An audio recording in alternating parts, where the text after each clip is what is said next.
You ever add a tool to your shop, and then after using it for a few months, you ask yourself, man, how'd I ever get along without this thing?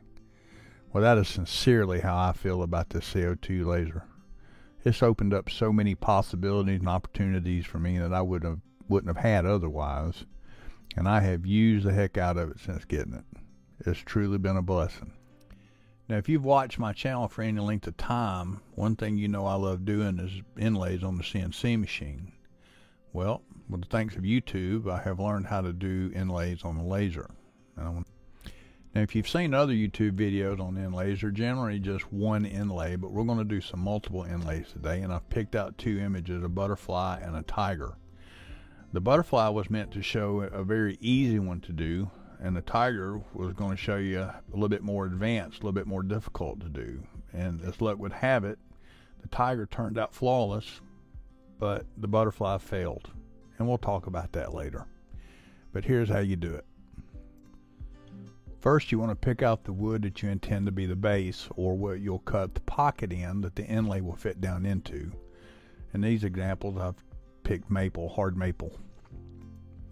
And then, depending on the images that you use for your inlay, you got to pick the veneer that you'll use for the color of the inlays. So try to find a veneer that matches the closest color that you have in mind. And before we make our first burn, we have to determine how deep to burn the pocket that the veneer will sit down into, and we gauge that by finding out how thick the veneer is. And here, most of the veneer I have here averages just a little over 20 thousandths. So that is what we'll want to set the laser up to burn that deep. And what I did here is I took the wood, and whatever wood that you use for your base, you'll want to do a test like this, because some wood is more dense than others, and it'll take a different setting to get the depth that you need.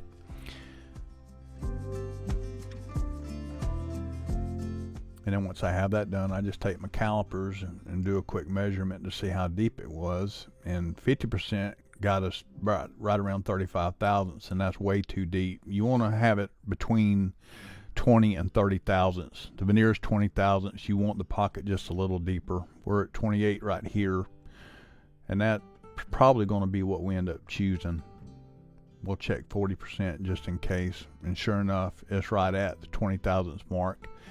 You don't want the veneer to be proud of the pocket. You want it to sit down in it just a little ways.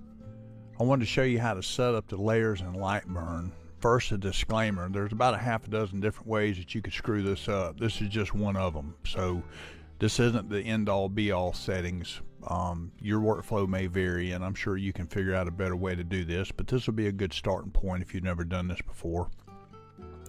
First thing I do is I create a boundary.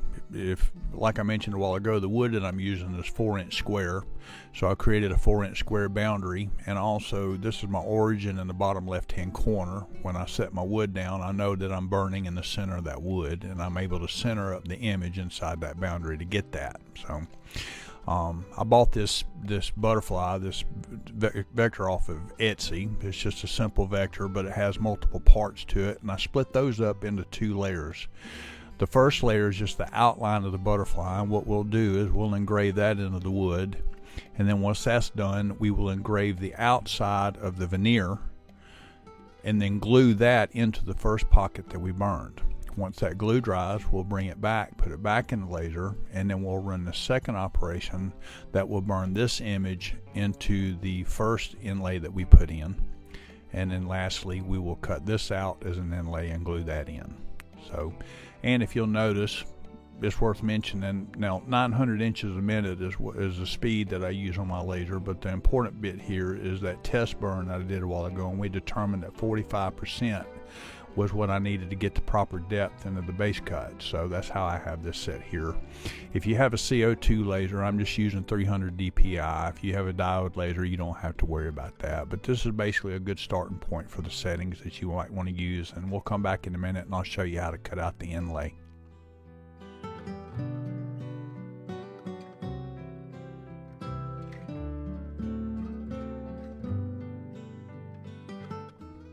As I mentioned a few minutes ago, this is the base engraving for the butterfly to cut out that pocket for the inlay.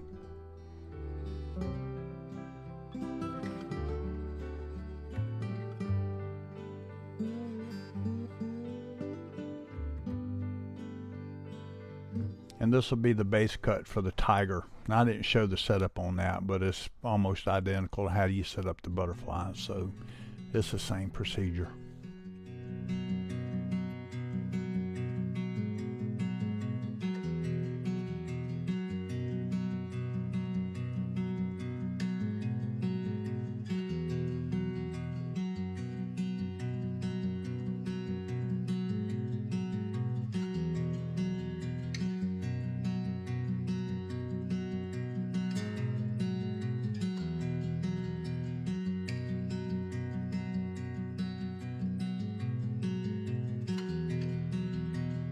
Now that we've got our base cut out, now we've got to work on the inlay. You can use the same image and settings that you used on the base cut, but we're going to have to change up a few things to get the inlay to cut out properly. First thing you want to do, and because this is a negative or a mirror image of your base, we've got to flip this 180 degrees. You can't trust that this is perfectly symmetrical. It may not fit into the end of the base if there's any kind of inconsistencies on each side. So what you'll do is you'll choose all the vectors, and I go up here and very simply use the mirror selection up here at the top, and we'll flip it 180 degrees. Now I clicked it and you didn't see anything, but again, it's just a safe thing to do to make sure that the inlay fits into the pocket correctly. And what we'll do, we'll turn off this second cut, and this is what we want to cut the inlay out of to fit into the pocket. And what we'll do is we'll select that vector, and then we'll do an offset, and I used about 1/8 of an inch here. And what this does is creates a boundary for the laser to cut inside of, and this is what we want it to look like. We want it to leave this wood but burn away on the outside, and that's what that offset cut does.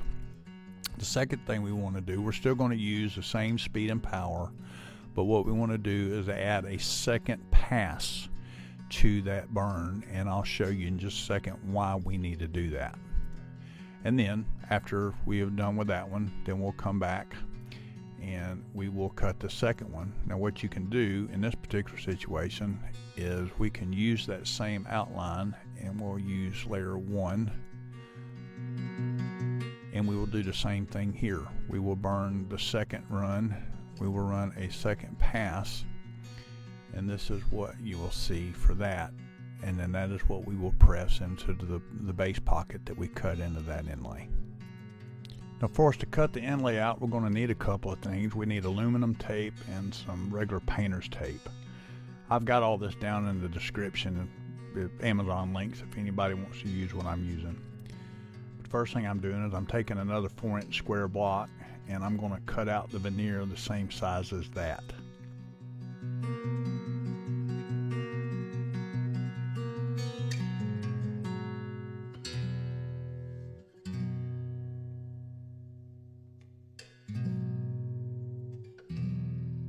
And we'll do the same thing using the aluminum tape. I'll cut a 4-inch by 4-inch piece of that as well.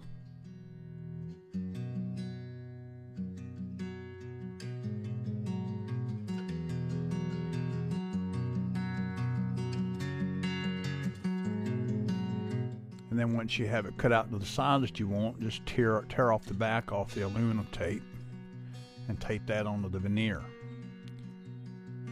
And the reason why you want to use this aluminum tape is because the beauty of this is the laser won't cut the aluminum tape, and it leaves a backing for your inlay to stick to. There's going to be some really small details cut out on this, and you're going to need something to hold it in place as you glue it into the base, and this is what does it.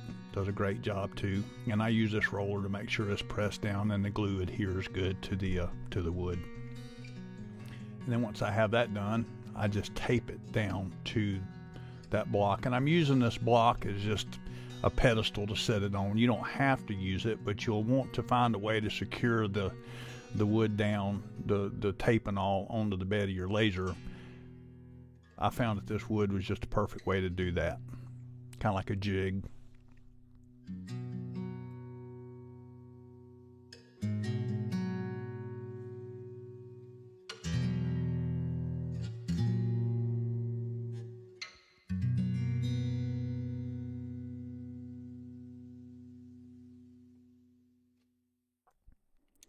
And then once that's done, you'll want to run the operation to cut out the inlay from the veneer.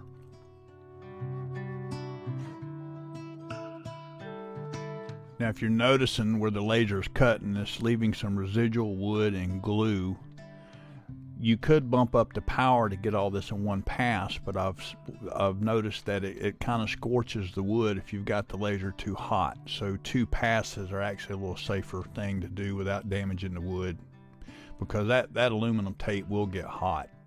And another reason when you want to tape it down is because it will curl up on you when that laser hitting it up and heating it up. So two passes at a mild power does the trick. Now the trickiest part of this whole project is getting the veneer glued into the pocket. It's so thin, it's almost like trying to glue paper into paper. It's not like a CNC inlay where you're using wood and you're taking a 1/4 inch inlay and trying to pop it into a 1/4 inch deep pocket. This will test your patience. So what I do is I try to cut as close to the inlay as I can to keep it as an outline so I can line it up with the pocket when I glue that in.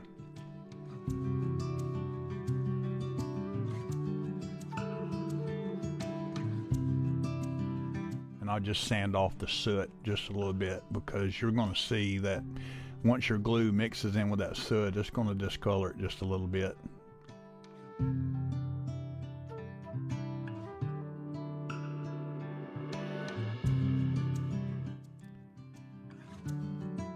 You want to try to find a reference point on the inlay, and what I do is I press that foil down to try to show the outline of the inlay, and that is what I line up with the pocket. I'm going to start at the bottom here and do my best to try to get it lined up in there. And later I'll show you, I learned that using a little bit more glue, actually more glue than you need, but it just kind of lubricates it and helps it slide down in there. It's a little more messy, but it increases the opportunity for your inlay to be successful.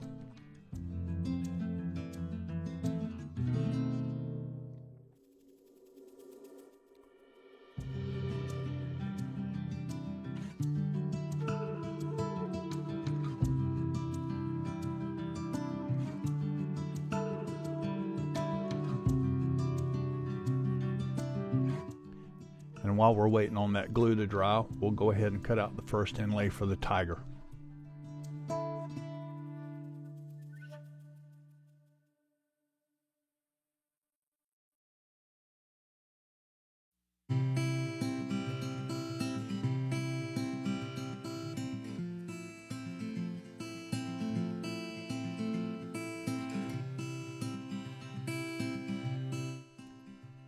Now I don't know what kind of wood this veneer was made from, but apparently it's a little denser than the other, and I noticed that it left a little bit more residual wood and glue even after the second pass. So just to be safe, I'll run a 3rd pass over this just to make sure I got it cleaned up good. And it's not the outside of the inlay that I'm worried about.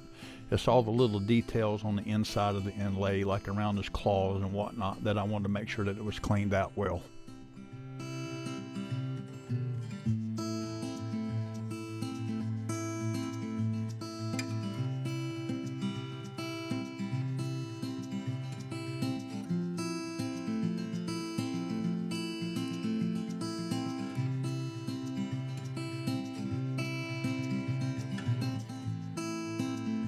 And I'll do the same thing for the Tiger that I did the butterfly. This one's a little bit more difficult because there's way more details. I guess the image is a little busier, if you will.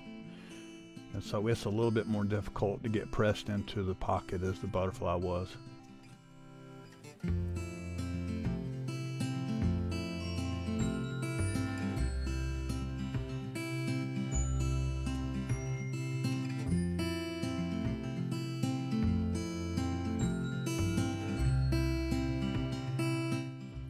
It's worth mentioning, when I was doing some test cuts of this, I actually tried slow drying CA instead of wood glue. That way I thought I'd have a quicker turnaround time, but sometimes if you don't, this is about the 4th Tiger I've done, so I've done this enough. Your first try may take you a lot longer, and the CA would dry before I had a chance to press the inlay in. So I found that wood glue was a lot more forgiving than CA was.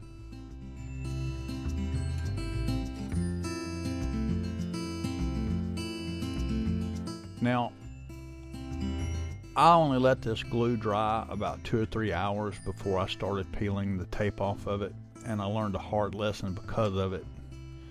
One thing you'll want to develop doing these things is a lot of patience, and do not get into a hurry, because if you do, bad things happen. This ruined my day.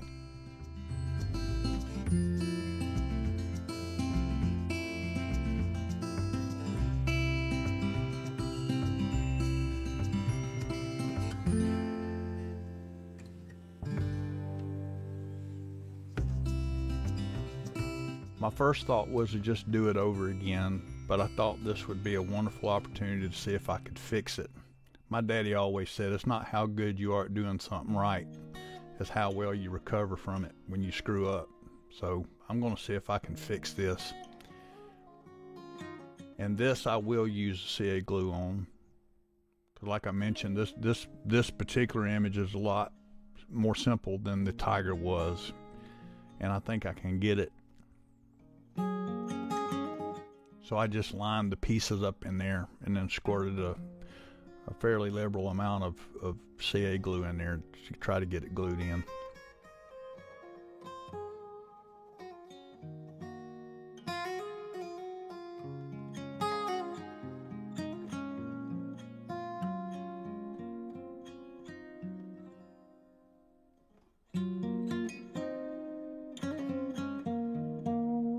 And luckily it worked. But I think the CA glue actually caused some issues later on down the road. We'll talk about that later. But I was just happy I was able to get it salvaged. Now the Tiger, after the butterfly debacle, I actually closed up the shop and went in for the night, and I let this dry overnight. I certainly didn't want this peeling out. And thankfully this turned out okay. Now it doesn't look very pretty right now because of all the glue, but once you get it sanded down nice and smooth, all the details start standing out. It looks a lot better. Then once all the glue dried on the first inlay, now I am cutting the second layer that we created for the base.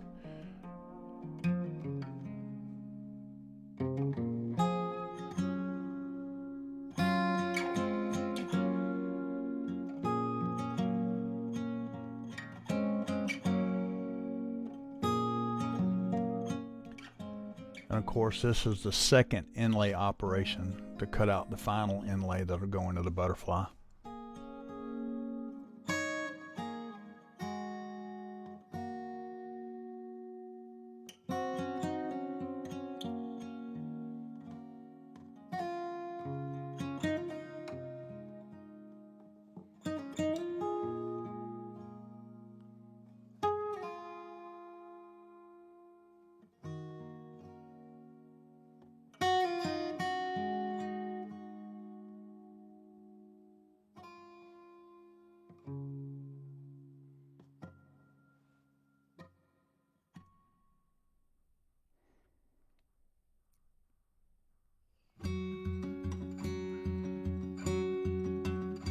And then finally, we'll cut out the second inlay for the Tiger.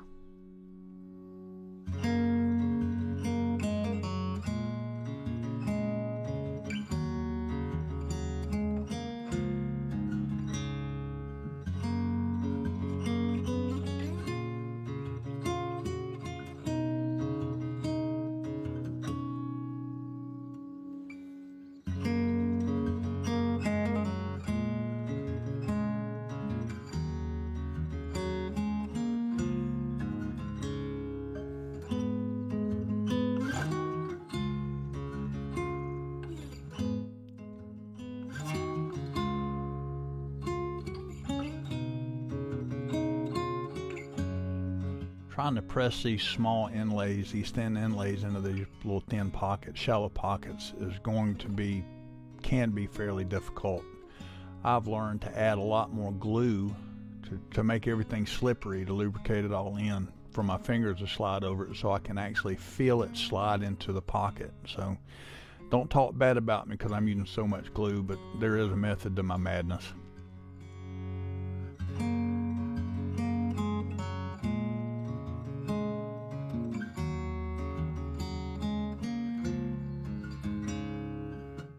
And I'm not going to risk that inlay popping out anymore. These I'm going to clamp, and I'm going to allow the glue to dry overnight so it'll cure.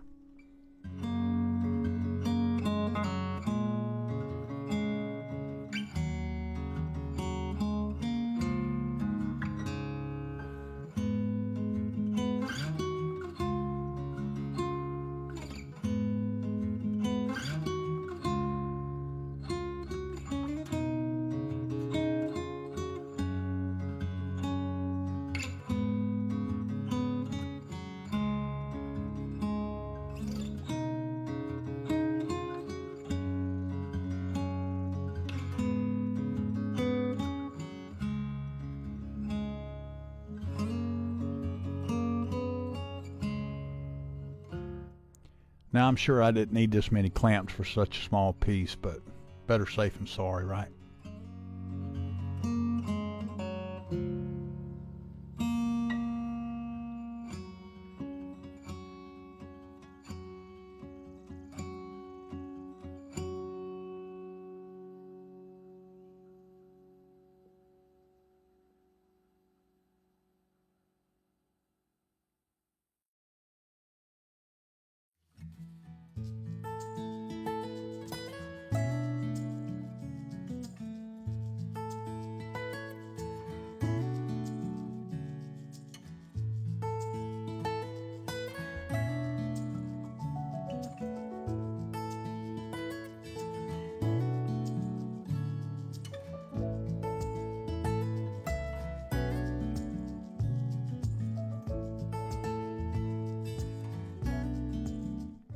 Like I mentioned, it looks like crap right now, but it'll look a lot better once I sand it. And I just used 180. I didn't want to use a real coarse sandpaper because I was afraid I'd get down into the details too much, considering how thin it was. And it took a little longer than normal, but it turned out all right.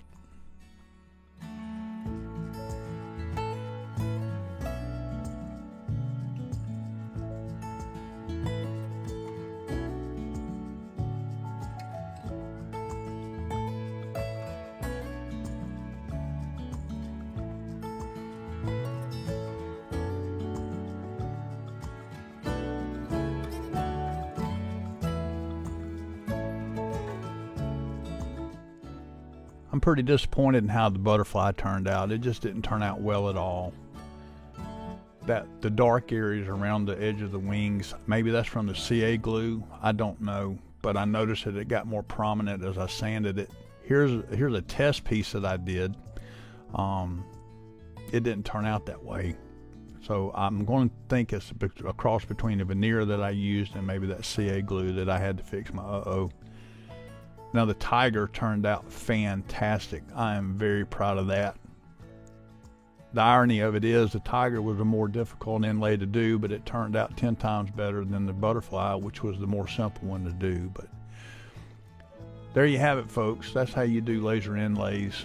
They're fun to do. It takes a level of patience to do them. High probability you're going to screw up your first or second one, so don't burn up no expensive wood on your first try. But I think they would add a lot to a project, putting it on the side of something that you've made, or you can go even smaller with them. You can't get this level of detail out of a CNC machine to be so small. I'm really pleased with how it turned out, and I really appreciate Monport Laser for sponsoring this video. If you're interested in a Monport laser, please use my coupon code MSWoodworks, and you'll get 5% off anything you buy. So, as always, thank you so much for watching. See you next time.